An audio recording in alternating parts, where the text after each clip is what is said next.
infinite amount of information about the universe, so we could never pin down every causal influence in the universe. So it's not only open to the future, it's open to influences that we can't scientifically pin down in the present. And that's a scientific finding. It's not an anti-science finding. So I think the importance of this is to say, well, look, if you stay at the level of classical Newtonian physics, you're going to get matter as a sort of self-existent stuff which God will be outside and probably superfluous. You don't need God. Once you get into quantum physics, the picture changes completely. It's not that you suddenly start believing in God. I mean, people like Stephen Hawking still don't believe in God. It's that you're saying things that no classical materialist could ever have imagined, namely, this is not the only space-time there is.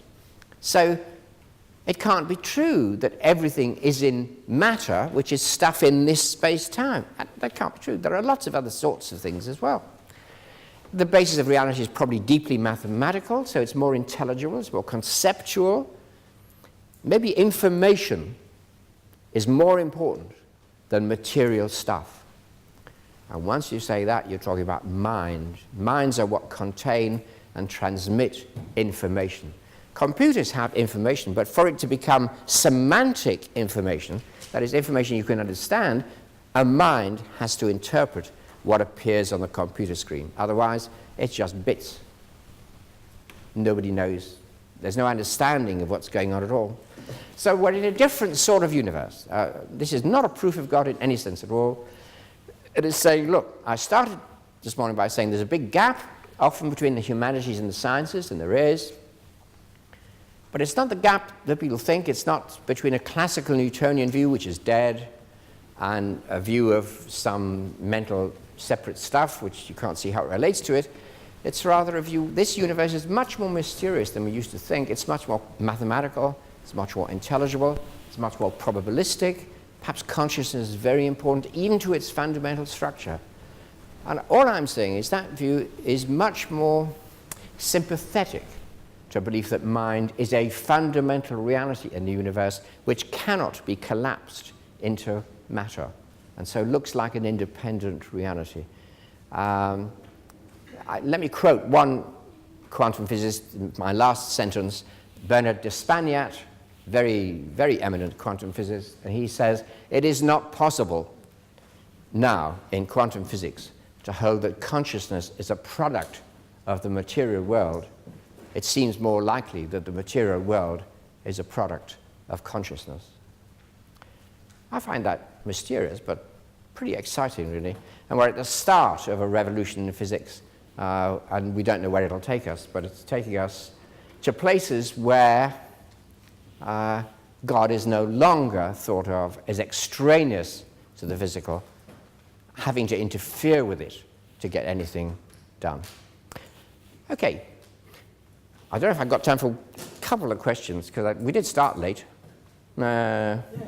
Just a couple of questions. It'd be pity not to allow any. Yeah.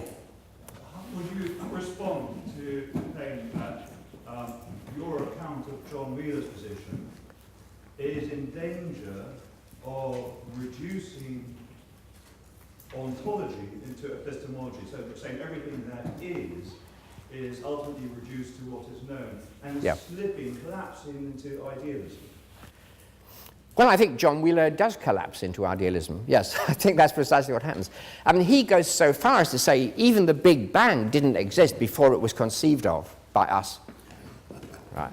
I mean, you know, physicists can say some weird things sometimes. That's seriously weird. But he does say that. So yes, and I'm not agreeing with that. I'm just saying, look, here's a physicist saying things which are at least as weird as some religious person. Okay, that's my case. Yeah, yeah.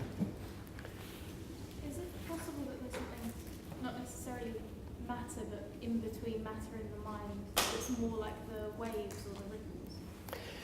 Well, yes. The question was, is it possible there's something else between matter and mind, like ripples or something? Yes, I mean, yeah, but this is hard science I'm talking about. Right? It's really hard science, which you do in places like Geneva and the Hadron Collider, and you know, here in Imperial College particularly, and so it's hard science. It's not just what Brian Cox calls woo, which is you make up something out of your head. Given that, yes, the answer is yes. Probably our concepts of matter and mind are too crude to fit a very complex reality. Yeah. Last one. In Timaeus, Plato talks about the universe being made up of three things: mind, body, and something that links both and plays in.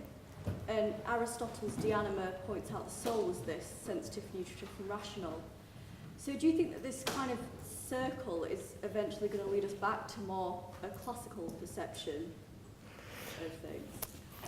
Well, in some ways, yes. I don't think we'll ever go back to Aristotle and Plato within science itself. Plato didn't think much of empirical observation and testing, and Aristotle did, of course, but he was wrong about almost everything, it has to be said. So we're not going to go back there, but I think it is true there is a place in modern physics for final causality, one of Aristotle's great distinctive moves, which was, abandoned in the 16th century. But the thought that perhaps things exist for the sake of something is not an absurd thought. And when you get into quantum physics, you say, well, why shouldn't there be a form of causality which looks to the future and to a goal instead of just looking to the past and just a push? So there's hope of doing that, but everything is up in the air in physics. Let me just say, it's the beginning of something. People now know that we haven't got it all taped. So we can't really rush in with our own theories particularly, but we just have to say, well, it's open to lots of interpretations. And something of Aristotle might come back.